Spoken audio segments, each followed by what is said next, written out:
At 16, I really knew what I wanted. Oh, wow. I really knew how I wanted my life to be. But getting to that point, I didn't know how to get there. And my mom was always in my way. How old were you when you got married? I think, was it 9? 19. Yeah. Oh, I'm a fan. I'm actually a low-key fan girl. When your money, your hands is itching you, like you have the Yeah. money and you just want to spend it, but spend, and then you're on that high.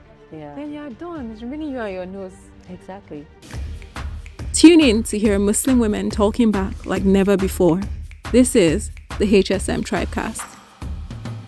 Hi guys, Assalamu alaikum and welcome to the HSM Tribecast, the podcast by Muslim women for Muslim women. My name is Khadija. I remember when I was 16, it was like the, perfect ripe age, the recipe for everything you wanted to try out, whether it was rebellion or, starting to find out who you are in the world. And I remember how scary it was just finally discovering who my person is. I have a really interesting, really popular, she's already giving me the side eye. Very special guest just to talk through what it's like, at that age as you're starting to figure out who you are in the world. And to do justice to that topic, I have a special, well-known face with me today to talk about our journeys and just what it's like at that age where you're starting to figure out who you are in the world. Ladies, Umeeta Rabiu in the building, social media lifestyle influencer, content creator, and owner of her own interior business. And are you feeling the pressure? I can feel your smile coming on. But welcome, Umeeta, and thank you. Pressure. Thank you for coming on set today. Thank you for having me. Great. So we always start with an icebreaker. Okay. In the HSM Tribe tradition, two truths and one lie about Umeeta. Okay, so let's see. Number one, I'm very extroverted. I like to go out a lot. I like doing so many things outside. I like having fun with a lot of people. And then number two, I'm a homebody. I don't like doing anything. I just like staying in, being with my family, and just doing things that make me happy. And then number three, I love to cook. Oh, you definitely love to cook. I think you gave me away with the first one because you just spent so much time on it. I don't think that you're extroverted at all or like to go out. Okay, I think I would like to do another one because that was so easy. That was so easy. Yeah, but as I said, I'm just so excited to finally meet you and to be able to do this. So I think where I will start from naturally is, can you remember who was Umeeta at 16? Like, what was life like back then? Well, 16 was an era. At that point, I would say I was very rebellious, and I feel like it brought me to where I am today. I made so many mistakes when I was 16, and now that I'm older, I feel like I'm glad I made them, because looking back, I wouldn't change anything, and it changed my perspective on life, because I would say I was so naive and I just took everything at face value. But now I have to look at it and see, is this it, or it's just a mask that I'm looking at? So yeah, 16 was very rebellious. Yeah, And I mean, I'm trying to remember. So at 16, I was probably wrapping up high school. Like that's when you were doing all the WAEC and NECO and everything. To be honest, I don't feel like I had any particular position in life at that point in time. So there were people who were rebellious. There were people who were just there. I was one of those people who was kind of like just drifting at that point in time. Like I wasn't popular in school, but I also wasn't like hugely unpopular. I was kind of like just one of those people that you could forget about because at that point I don't think that I really embraced the personality that I think I probably was, but only showed to like a very few, like a very small circle. For me, I think at 16 I was just drifting and just finding my way as I was heading to So I think at 16 I really knew what I wanted. Oh wow. I really knew how I wanted my life to be. But getting to that point, I didn't know how to get there. And my mom was always in my way. So you say that so convincingly. Like I can imagine the anger you but probably at felt 16, you will feel at like that age. your Just mom like, is can always, you move? yeah, let me breathe. So my mom was always if I'm taking a step forward and I think this is the best direction to get to where I want to be, Yeah. my mom would be there and she'll block it. So I have to go back and re-strategize. So I would say at 16 I knew what I wanted my life to be like. Yeah. Not in the sense that I know everything and how it's going to work out, but I knew I wanted to have a family and I wanted to have a fulfilling life. I wanted to have a good career and I just wanted to be a family person. I'm not looking at like maybe, oh, at 25, I'll be partying, I'll be doing this and that. No, that wasn't my focus. I just knew at the age of 23 or 25, I would be married. And then maybe by 27, I'll have my first child. But it didn't work out like that. I got married way earlier and I had my How old kid. were you when you got married? I think was it 19. Yeah. Oh, I'm a Yeah. fan. I'm Oh, actually a low-key fangirl. thank you so much. Yeah, I must have heard that from somewhere or But wow. And it brings me to my next point because we'll do it in stages, kind of like Sure. how you progress through life from 16. At that age, I don't think a lot of we fantasize about it. I think everyone has this image of them walking down the aisle. For Muslims, is a bit different, but floating through and meeting Prince Charming and having this very charmed life and all that. But usually for us, the immediate thing you're thinking about is, okay, I'm going to go into uni and this is what I want to study. So what was that like for you in terms of like when you thought you had it all figured out? What did the next few steps look like for you at 16 and how shocked were you when by 19, well, you were saying I do? Well, at 16, I thought I was going to get married in 2020. I turned 24 in 2020. So Oh, I thought at the time I would have graduated medical school and I would have been back and then I would just get married. Like I said, my mom was always one step ahead of me.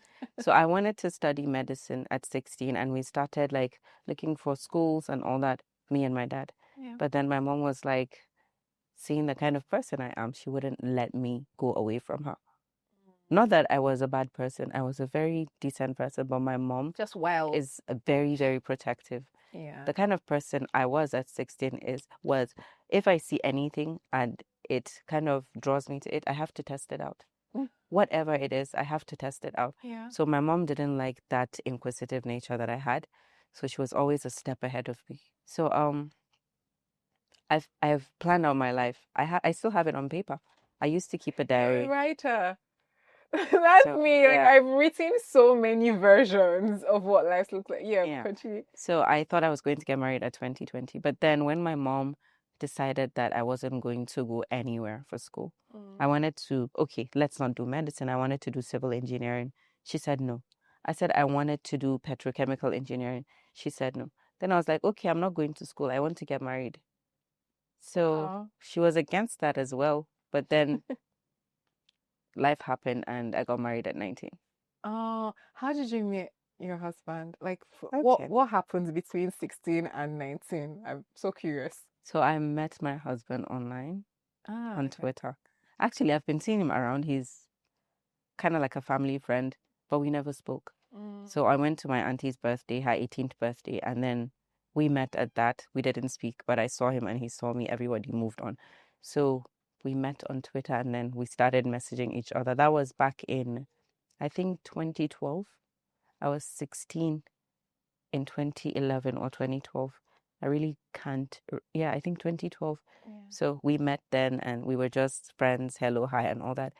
So when my mom said I wasn't going anywhere and he was showing interest in me, I just decided to go all in and just give it a try. And it worked out. Like I said, Alhamdulillah. at 16, I was a very curious person. Yeah, and you just had to try it. Well, I've met someone who I Yeah. fancy and who seems all right. So the first thing I said to him, he asked me out. And at the time, I wasn't like interested in keeping a boyfriend and all that. Yeah. So I said, let's give it a try. And now we're flying. And you're giving it a try, like years down with children and all that. Yeah. Like, I think that for young girls, we probably have a warped sense or probably a slightly um out of this world unrealistic sense of what it's like to find love or to finally get married and be in a relationship. In those first few months or whatever of being married, what do you wish that your younger self had known in terms of just entering this new phase of life? So at 16, I wish I knew being married is not about living with the person you love and that's just it. You have responsibilities to uphold. Like, you have to cook every day. You have to take care of the house. All the responsibility that your mom used to take. Take care of. Yeah. It's going to be on you. So I didn't know that. So I had issues adjusting from being the person I was at home who did nothing to this person that is taking care of the house, doing everything for everybody in the house. So yeah, that was something I wish I knew. I just thought maybe if I got married, my husband is going to take care of everything. And I thought maybe life, And mom will be out of the way. yeah, she would just be out. My main point for getting married was freedom. Every Muslim girl dreams about the freedom of getting married. Yeah. But then when you get married, your husband becomes your mom. Oh So, my God. yeah. That just put like a very unflattering picture in my No, head. I know, but in the sense of protection, your husband takes that responsibility and yeah, he has to put you in check. Okay, so I hear you. Coming back again in terms of you had all these options for things you probably wanted to do from engineering to medicine or whatever. And now with what you do, I feel like you do a bunch of different things that probably flow into what you are passionate about now. But for younger girls who are still trying to figure out, or what would I like to do when I grew up, in quote, what do you think shaped the path that you're finally on now? I would say my mom, like I said, Ironically. yeah. Listen. Yes, she was still in my way, but she shaped my life. And I'm really grateful for that.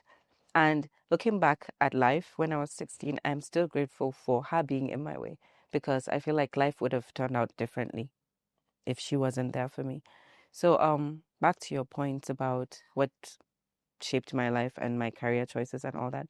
My mom is a very creative person. Very, very creative. Anything that is done with hands, my mom is good at it. Be it painting, writing, cooking, whatever. Yeah. She did a lot of businesses growing up. She had a fashion house and she had an interior design business. And then she had a restaurant growing up. Oh wow. So she did everything. Yeah. And most of the times she would do them herself. She had staff, but she would still do them herself. So growing up, I was seeing her doing all these things. And my brother and I decided that we want to start making our own money too. Maybe sometimes we would come together and plan how to run away and leave home because our mom is in the way. So one time we decided to pluck all the mangoes in our house and sell them. So we plucked them and we went outside. Ingenious.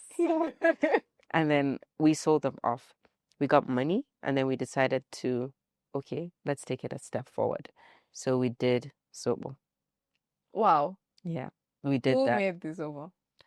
We did, and our houseboy helped us. Well. So we did, and then we sold it. And we made money. We sold everything. So in our house, we had a big Friday mosque. It's like a big family compound. So most people in Kano go to the mosque in my family house to pray. That was our first market.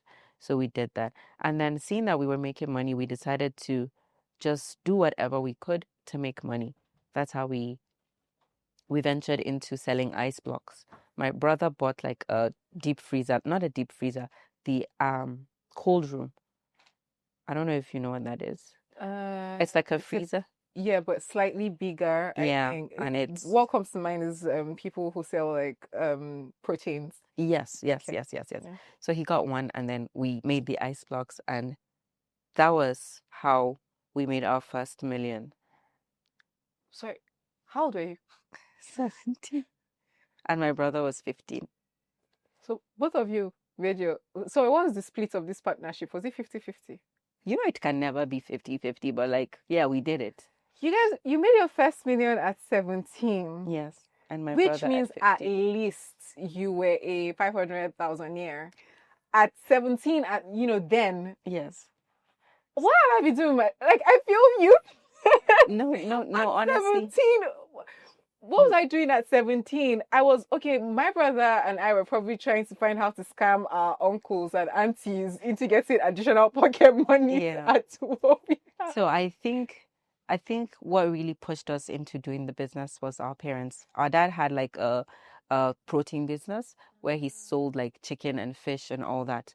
So every weekend we would go to the factory and then we collect our weekly pocket money.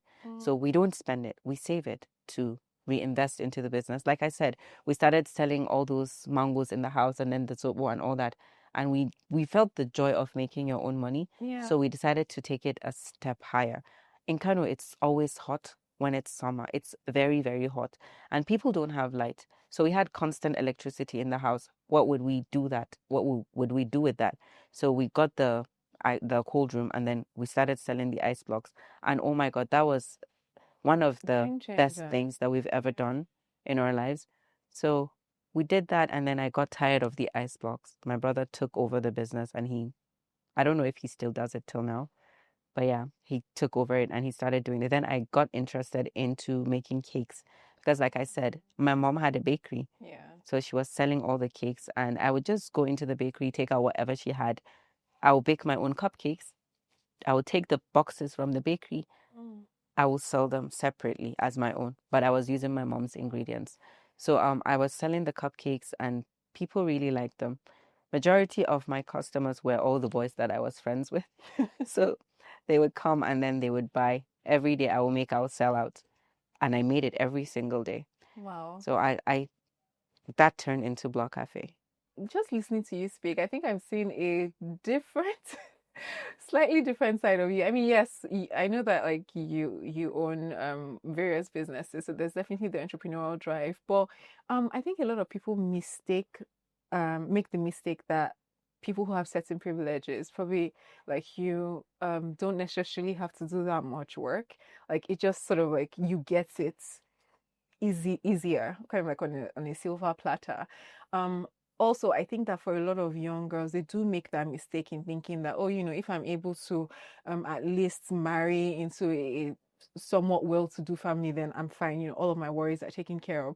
But what I'm hearing is actual constant hard work.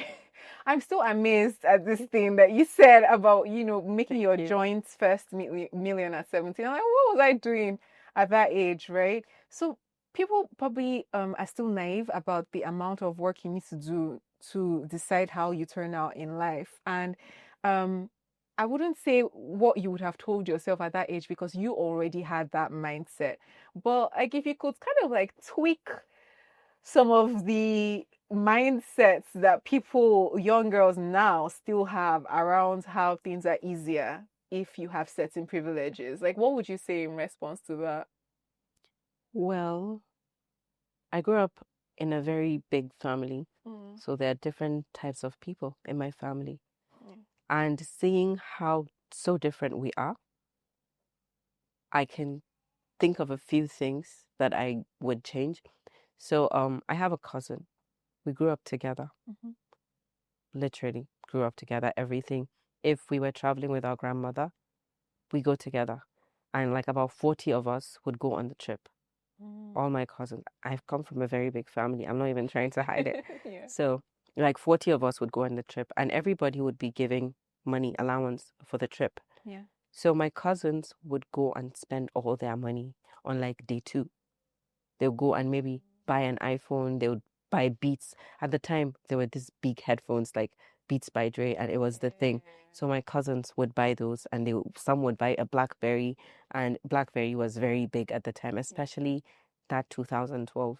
So by day two, day three, their money has finished. But my brother and I would still have our money at the bottom of our suitcase. That's where we used to hide our money. We would put it at the bottom of our suitcase and we wouldn't spend until the last day.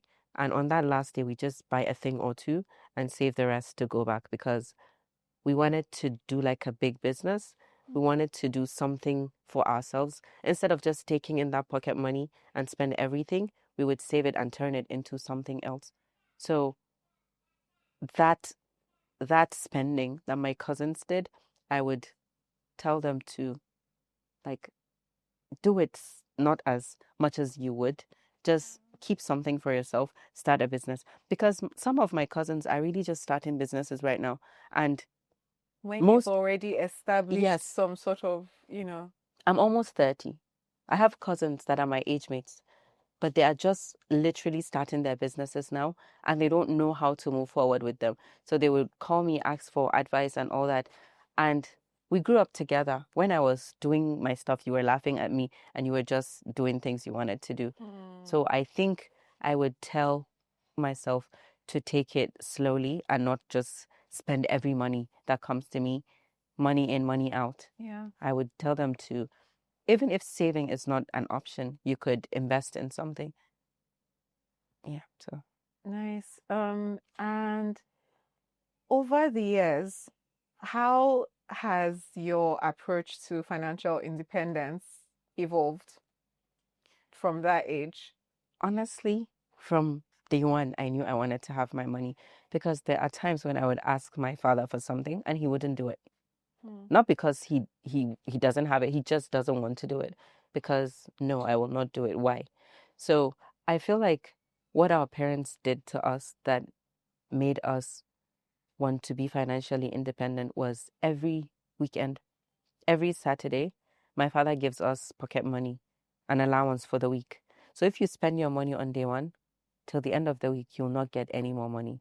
So from that allowance that you get, you take school pocket money and whatever, like the data on your phone, your recharge card, whatever you need comes out of that money that you get for the week. So you need to budget properly. If your money finishes, you're going to go to school and you won't have pocket money. You'd have to take rice from the house. And that is not something a 16-year-old would want. So I think that really helped in knowing how to manage money, and being able to manage money makes you want to make more. Yeah, I think there's this reward that you Yeah, feel yeah, because it happens to me when your money, your hands is itching you, like you have the yeah. money and you just want You to want to spend it, spend, but spend, spend, and then you're on yeah, that high, yeah, then you're done. It's remaining you on your nose, exactly. and then you just feel this sense of, oh, goodness. So the first time I realized that I needed to really, really make money was when I started my business. So after the cupcake business, Yeah. I got interested into fashion design. I was 18 at the time. So my father got me a tutor to come to the house to teach me. He came and he taught me everything. And then my father bought me a sewing machine. It was that electric ML sewing machine. Okay. So I had that. And then I was making dresses for my friends and they were paying me. I think I remember at the time, people were saying I was expensive, but looking back at it, I feel like I was charging what I felt I was worth. So I even started my social media at the time. Around 16, I was on Twitter. 17, I was on Twitter as well. And then I think at 18, I created my Instagram account as well. So I did all that. And then I started the fashion business. So I started making dresses for my friends and they were paying me. It was rewarding. So I decided to expand the business. But I didn't have money, and I asked my father to give me more to reinvest into the business. But he said I should make it myself. He has set up the business for me, so I should make the business, make money to expand the business. I really, really tried so hard for him to give me the money, but he didn't. So I had to work hard to make that money to expand the business. And I did. I made the money and I expanded the business. And I just closed the business back in 2020 because of the lockdown. And I was just so fed up with everything. So yeah, even if you have a strong why, you will know to make money. Yeah. Okay.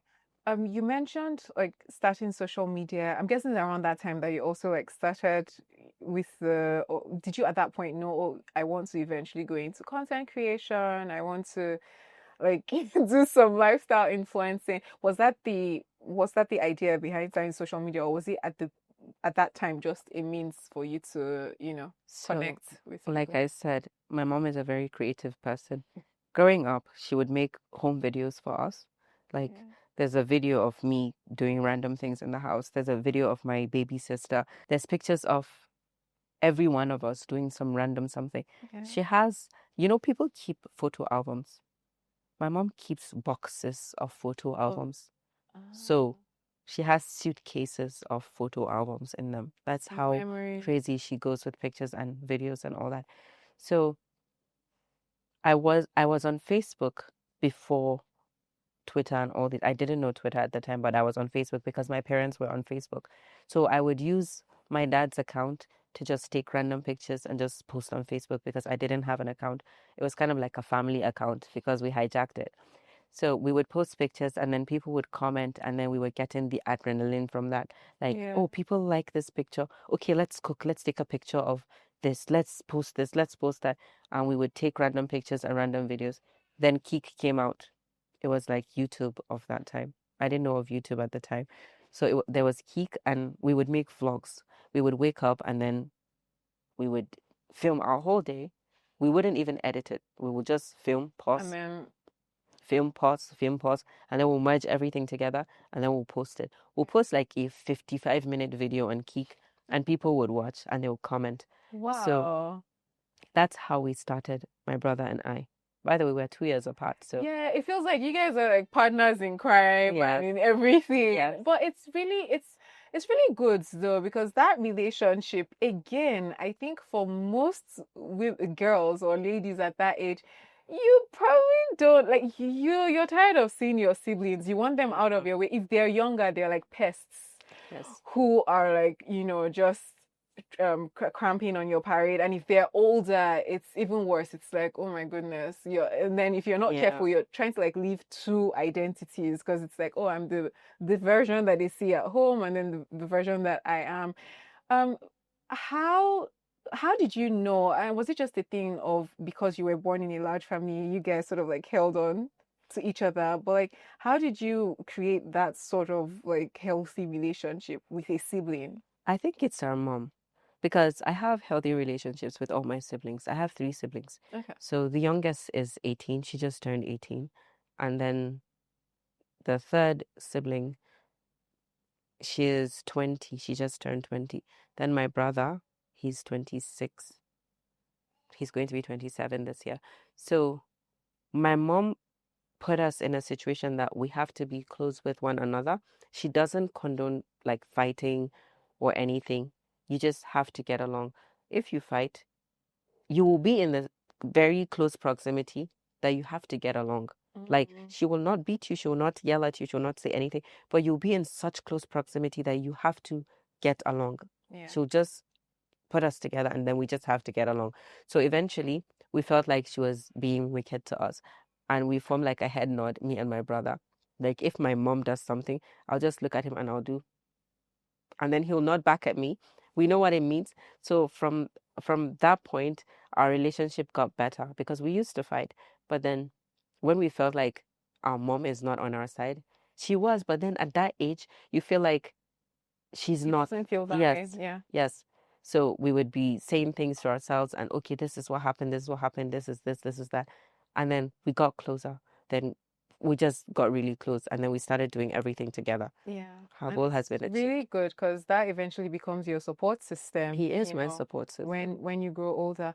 One thing that I really want to touch on is, so with content creation, with Umeeta that we see on social media, I think that there's a certain vibe, there's a certain what do the Italians call it? La dolce Sorry. far niente, where it feels as though, it's just a very gentle, soft life and all that.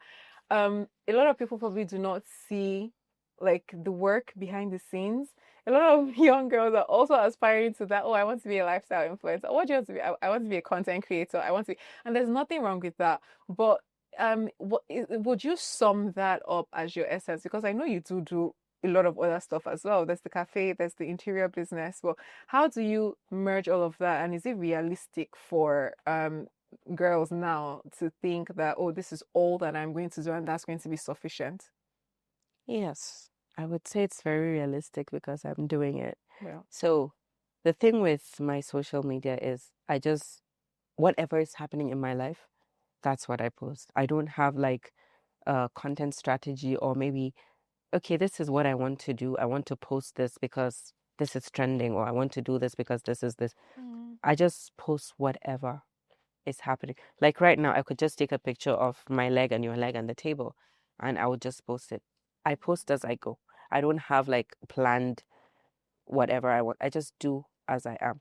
Yeah. So merging that with business and life, I think I put everything as it is. The business, the life, the whatever. It just goes on there. Whatever is happening just goes on there. So I don't think there's like a distinct line between my social media and my business and my personal life, because I think everything is so tied together that everything is online. I only keep the private moments and private stuff to myself, because nobody can tell you what is happening in my house right now. Nobody can tell you that this is something that is happening between me and my husband or me and my mom or this. But what with business, people will tell, oh, she's into this, she's into that. So I tend to separate personal life with business and social media. I think that makes sense. Does that make sense? No, it does. It does to a large extent. I think the point where I was coming from was, do you think that young girls have maybe unrealistic standards of what to aspire to? And it's great that it means it's your realness, I guess, ultimately that people connect with, especially if you're not being intentional about, oh, this is the strategy, this is it. Then it means that it's that just being you that people connect with. Again, whether through the wealth that you've been able to build for yourself with your businesses or your background or all of that, it could come across as really glossy. I'm like, so Umeeta just posts like this really lovely picture of her in her hat or whatever somewhere in Paris today, and then the other day it's so yeah, it could come across as really nice, but young people sometimes I wonder, they do aspire to that life, but I worry that they don't see like the other side of it, the So, work you have to do to be able to get there. So I think that was where I was coming from. so I think for you to get to where you want to be in life, you have to put in the work. Like most people would think, oh, if I marry well, life is good. I'm done. Like I'm not going to do anything. That's for life. Yeah. Don't get me wrong. My husband really takes care of me, and I'm grateful for that. He does everything, but still I want to make my own money, because there are certain things that you would want to do that you might ask and then he'll be like, no, which is normal for every married couple. So I think making your own money helps you get to that glossy part that you said. If you have your own money, you get to do things on your own terms. Like, for example, let's say you want to go to a spa and your husband is like, oh, no, not today. You can't go because you don't have money. But if you want to go and you have your money, you just be like, oh, I'm going to the spa. And he'll say, bye, you Yeah, go. the conversation changes. Yeah, you Yeah. just go. And then maybe you want to buy something and he says, not now. You have to hold on till whenever he's ready. But if you have your money, you can just do it. There's this movement of soft life and this housewife vibe and all that. I don't like it, Why? because you can still be a housewife and you can make money from your house. Yeah. The people that are posting the housewife life are making money from posting the housewife content online. And people engaging with it. And you're engaging with it and you're feeling like, oh my God, she has it all figured out. Oh my God, her husband does this, her husband does that. Do you know how much money she makes on social media? Like, I feel like every part of social media should be taken with a grain of salt. Like, you can't just be like, this life is so polished and this and that. You don't know what goes in behind the scenes. Yeah. You don't know how much of her money she's spending to do whatever she wants to do and all that. But I don't know. Sometimes it's realistic, sometimes it's not. Yeah, I agree. So, right, last, because we're wrapping this up soon, but so if you could like look back in time, I feel like I would tell my 16-year-old self that try to own life more. Yeah. Do you get? Try to be a bit more like, because I know who I was at that time, and I think I did have like deep thoughts and all of that, but yeah, I just didn't want to draw unnecessary attention to myself. I wasn't interested in like doing anything that would stress me too much. But still at school, yeah, I was doing the debates, I was doing sports, like I was doing stuff, but at the same time I just would always find myself, it looks as though I was Right. always looking through the door in and seeing sort of like what was going on and feeling like an outsider. So I think I would tell myself like, just to, hold on, life is coming, but at least prepare yourself as you get to that stage that you're going to be. Yeah, because I think that the pressure and just social media and everything that's happening now is probably like, I mean, we have 16-year-olds that are fighting depression, and I'm wondering, like, No, I think what's going on? it's because of social media and how involved they are on social media. A 16-year-old will be looking at a 30-year-old and she would want to live that life. Do you But know you have to actually wait and live exactly through all those what experiences. what I tell myself is everything in life is step by step. It has its You seasons. can't just Yeah. skip a step and expect to find yourself at the top. Mm. It's a process.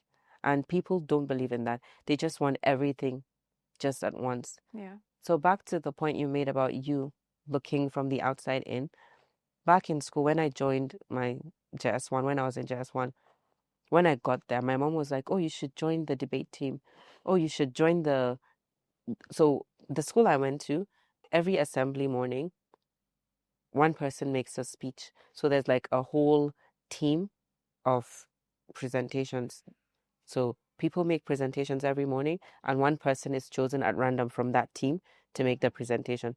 So I joined the team, and I think in a week I would make like 2 or 3 presentations because I was so eager to speak. So I think that kind of took out public fear from me, like the speech fear, public speaking and all that. It took the stage fright from me. I think it was a conditioning that my mom decided to. By the way, my life is all thanks to my mom. Yeah, that is a theme that I'm seeing because I mean, you Yeah. felt like she was so, well, ultimately, she Yeah. kind of like helped you map out things. Yeah, I think she shaped the person I am today.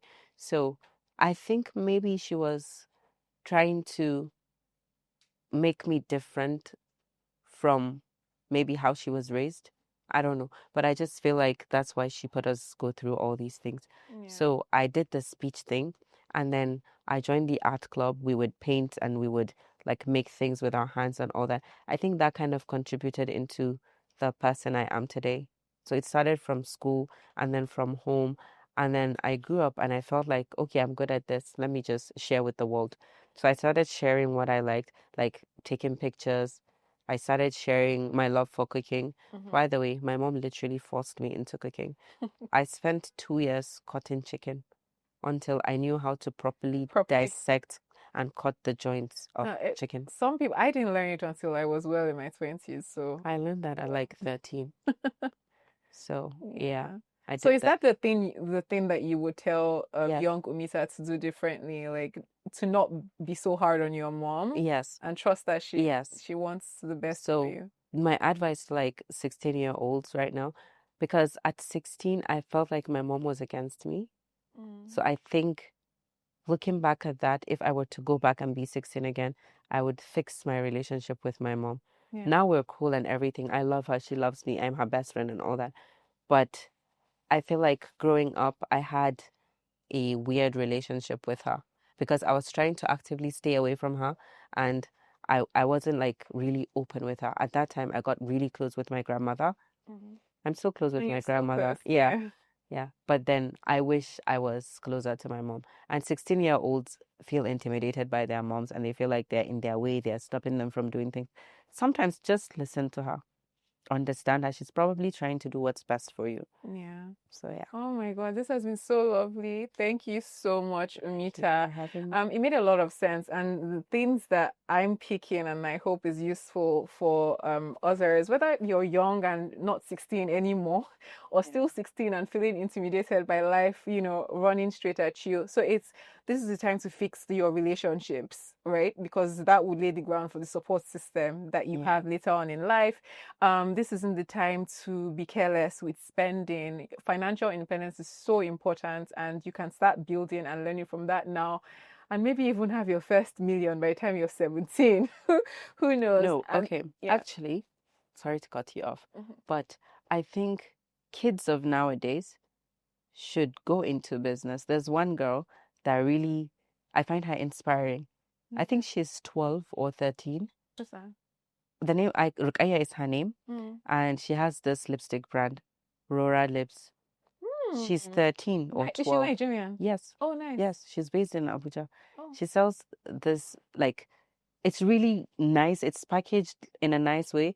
When you look at it, you know it's a kid's brand. It's not like an adult made this because of the packaging, and it's so artsy and nice. And I just look at that and I was so proud I was so proud of how she made that thing happen.